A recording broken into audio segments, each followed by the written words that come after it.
Hello, how you doing? I'm Sky Jordan. For the people that might not know me, I do a lot of recording, a little mixing here and there, show you different vocal chains and stuff like that. And my goal is to take some of that industry experience and the conversations I have with people in the music industry and bring it to you free of charge. Before we get to the rules, I want you to understand, when it comes to music, technically there's no rules.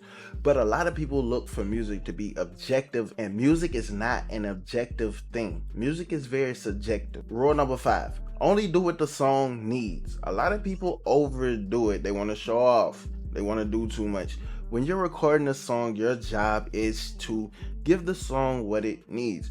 You don't want to overcomplicate your recording chain, right? Because we're just recording. We're trying to get the thoughts, the ideas, the concepts, just everything, the emotions out, trying to show off in front of the artists, producers, and engineers. And that's not what you need to do, because you can't be in the recording process worrying about parallel compression and side chaining and automation. It's like you're jumping too fast, right? Slow down, handle the song in parts, record what you record, and then you get to the mixing and stuff later. Fourth rule that you should know: your creative process is unique to you.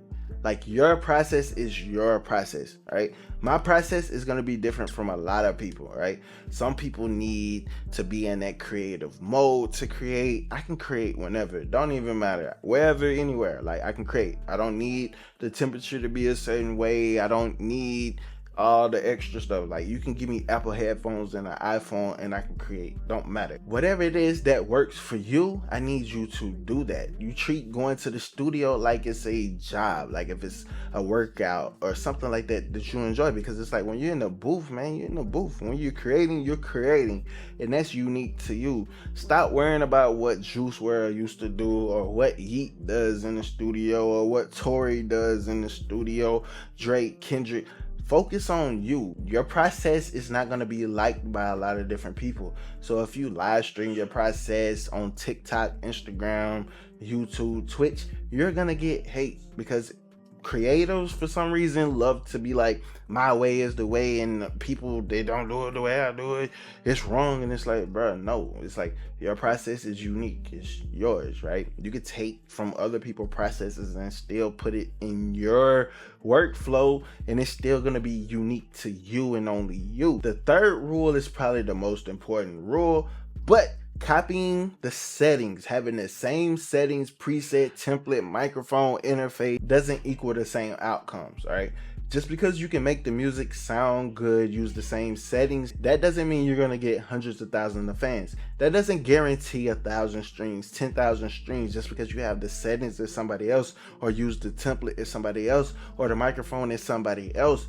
That doesn't guarantee that, because there's other variables at play. Marketing, branding, social awareness. Do you know how to command attention? Do you have a following? Do you perform? Do you have an email list? What are you doing outside of the music? Because the people's settings that you want to copy, they're doing more than just settings. Like, it's more work to it.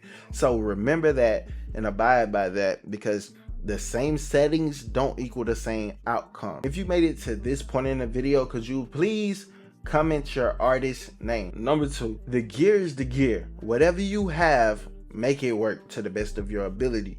Stop letting comparison be the thief of your joy, the thief of your creativity. You just need to be that person. Like, learn how to EQ, learn how to use a compressor, so that way you can use any compressor that you come across, use any EQ that you come across, reverb, delays. Just learn the basics and how these plugins work, you know, because if you can only afford a $100 mic or a USB mic or whatever, like, learn how to use it, right? Because that's gonna make you appreciate it. That's gonna force you to be creative, right? You're gonna be able to get more out of less. So whenever you get to the $1,000 microphones, $10,000 microphones in the studios, having better interfaces, better plugins, better gear, you'll be able to be like, oh, this is easy, because I already know how to, I can make the worst things sound good. So now when I got the good stuff, I can speed up my workflow. You know what I'm saying? Like, it just gets faster.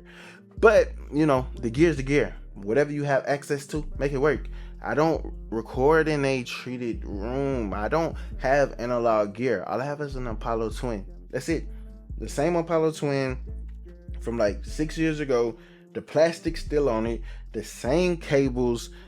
Like, you know what I'm saying? Only thing that I've changed is just a better MacBook and better microphones from when I first started. Would I love to have analog gear, like an actual Need 1073, a LA2A and all that? I would want to have it, but I don't have it, so I make what I have work. So stop complaining about not having the gear and all this other stuff, because if you're complaining that much, you can get a job, you can work, you know what I'm saying, do Uber, DoorDash, whatever it is, get some extra money and afford better things, right? It's up to you on what you want. But if you don't want to do that, make the gear work for you, or go book studio time at a studio that got the gear that you want to use. And last but not least, rule number 1, leave it all in the booth. However you feel when you go into the studio, or you turn your computer on, the microphone, the interface on, just put that into the song. If you had a rough day, make music about how you feel at that moment. Like, get it out. A lot of people will be like, music is therapeutic to me. Music is where I can express myself, but they don't express themselves. That's where a lot of artists get conflicted. Like, you be feeling sad and you try to go in there and make a happy song. You're not being true to who you are in that moment. Because me personally, I look at music as how I feel in the moment. That's why I don't like writing. I like just like whatever I feel, I just get it out. Whatever I think, I just get it out, right? Because music is a moment, music is that, you know what I'm saying, to me. So like, if you had like a day where you're like frustrated, mad, upset, like everything like that, and you got a song where you can get that aggression out, that's what you do. Like, leave it in the booth. Give your best performances, right? Put all the emotion into the song. Treat it like you would if you was working out in the gym. You know, a lot of people go to the gym to get fit, to get healthy, but right, it helps with their mental health. Like, they're getting that aggression, that extra energy off them, right? And you can do the same in the studio, recording at home or whatever. You can get those thoughts out. You can get that stress out. You can just get your frustrations out. And then you could be like, yo, I can channel my emotions to make better music. Like, it just sounds better because it connects with people. You know what I'm saying? Because a lot of time people record monotone. They don't really put enough energy. The delivery is off. Just put more into it. And when I say into it, not spending money. Like, you can have a $10,000 microphone. You can have all the analog gear in the world. But if the emotion ain't there, like if you're making a sad song and you sound happy, I don't connect with that, right? That's weird, you know? So leave it all in the booth.